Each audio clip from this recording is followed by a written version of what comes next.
और तारण बनो। खुद तरो। कौन नदी को कौन पार करा सकता है?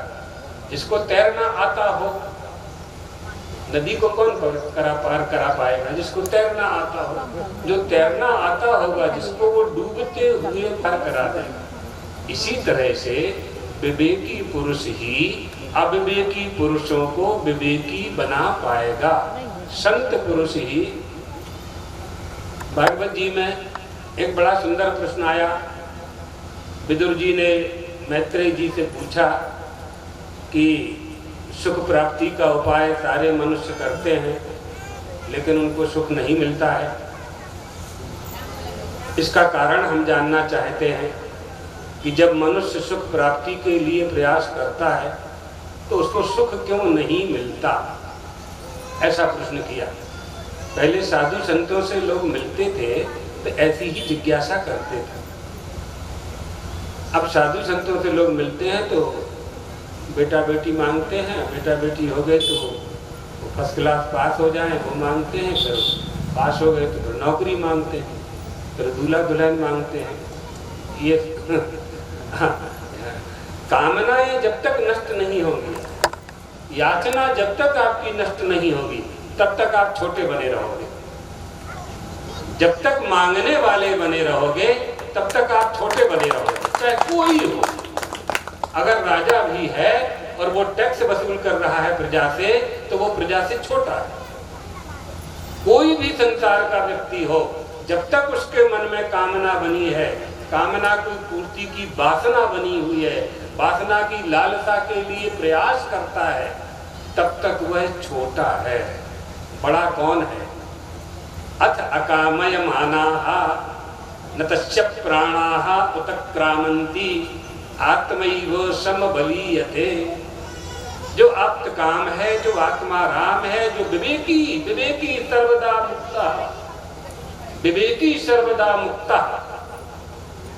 कुछ नहीं करना है उसको, कोई कामना नहीं है मन में। क्यों? पाना था सो पा लिया, करना था सो कर लिया। मन माया प्रकृति जगत चार नाम एक रूप, चार नाम एक रूप।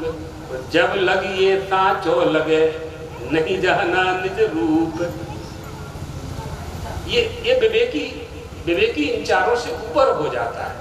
मन, माया, प्रकृति और जगत, इन चारों से जो ऊपर हो गया है वो विवेकी सर्वदा मुक्ता। हम सोच रहे थे कि क्या बोले, क्या सुनाए, तो इन्होंने शुरू कर दिया। तो हमारी जो रुचि की वस्तु थी, तो हम सोच रहे थे कि कोई कथा सुनाएंगे रामायण की, भागवत की, लेकिन अच्छा प्रसंग छेड़ दिया। तो विवेकी किसे कहते हैं? विवेकी किसे कहते हैं? और विवेक कहाँ से जागृत होता है? जब तक आपके मन में भ्रांति बनी रहेगी। क्या बनी रहेगी? आप असत्य को सत्य मानते रहेंगे। अनविचार से जो वस्तु रमणीय नहीं है उसको रमणीय मानते रहेंगे। अनविचार रमणीय सदा संसार भयंकर भारी। जो भयंकर संसार है, जहाँ सुख का कोई नामो निशान नहीं है, और उस संसार में अनविचार से रमणीयता को हम खोजने का प्रयास करते रहेंगे, तब तक हमारे अंतःकरण में विवेक जागृत नहीं हो सकता। विवेक जागृत करने के लिए हमें श्रवण, मनन और निधिध्यासन, इन तीन की आवश्यकता पड़ती है। श्रवण, मनन और निधिध्यासन। अब इनके बड़े व्याख्यान हैं। श्रवण किसे कहते हैं, मनन किसे कहते हैं, निधिध्यासन किसे कहते हैं। अभी इतना ही समझ लो सरल भाषा में कि श्रवण का यही अर्थ समझ लें कि हम कह रहे हैं, हम बोल रहे हैं और आप सुन रहे हैं, तो ये भी श्रवण है। वेदांत में तो श्रवण का अर्थ किया है उपक्रमादि षड्विधि लिंगैहि तात्पर्य निर्धारणे। श्रवण करने के लिए तात्पर्य का निर्धारण। श्रवण क्या है? एक होता है वाच्यार्थ और एक होता है लक्ष्यार्थ। वाच्यार्थ यानी जो वस्तु कही जाती है लेकिन लक्ष्य उसका दूसरा होता है। तो जैसे कोई महात्मा जी एक गांव से दूसरे गांव जा रहे थे, बीच में नदी पड़ी, रात्रि का समय हो गया, तो उन्होंने ग्वाल से पूछा तो भैया रात में निवास करना है तो हम कहाँ जाएं? तो उसने कहा कि ये गंगा नदी है, गंगायाम घोषा, घोष माने मकान, गंगा में मकान है। ग्वाल ने कहा। महात्मा जी ने विचार किया कि गंगा में तो मकान हो नहीं सकता, गंगा में तो आवीर पल्ली मकान हो नहीं सकता है। गंगा में तो मत्स्य होता है, शैवाल होते हैं, मछली होते हैं, मेंढक होते हैं, लकड़ी अकड़ी बहती हुई होती है। मकान तो गंगा जी में हो ही नहीं सकता, बहती नदी में कैसे मकान हो सकता है? तो ये हुआ वाच्यार्थ। महात्मा जी ने सोचा कि लक्ष्यार्थ क्या है इसका, तो वो आगे बढ़े। तो गंगा के किनारे मकान था एक नाविक का, जो नाव चलाता है।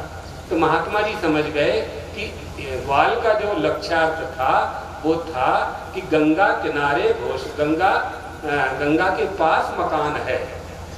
अर्थात गंगायाम घोषा का अर्थ हुआ कि गंगा में मकान है, ये हुआ वाच्यार्थ। और लक्ष्यार्थ क्या हुआ?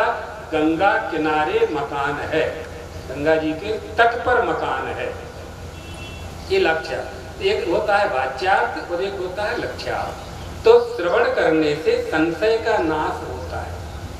श्रवणेन संशयम, जो वस्तु का श्रवण किया उसका बार बार मनन करना, उसको कहते हैं अनुचिंतनम मननम। अनुचिंतन, बार बार मनन करना। और दूसरा तीसरा होता है निधिध्यासन, विजातीय प्रत्यय का त्याग करके, सजातीय प्रत्यय का त्याग करके, स्वगत को समझ करके अपने आप में स्थित हो जाना, उसको कहते हैं विवेकी। विवेक को धारण करने वाला, जिसने संसार को, जगत को और जगदीश्वर को दोनों को जान करके जगत को छोड़ा और जगदीश्वर को पकड़ा, ये विवेक का लक्षण है।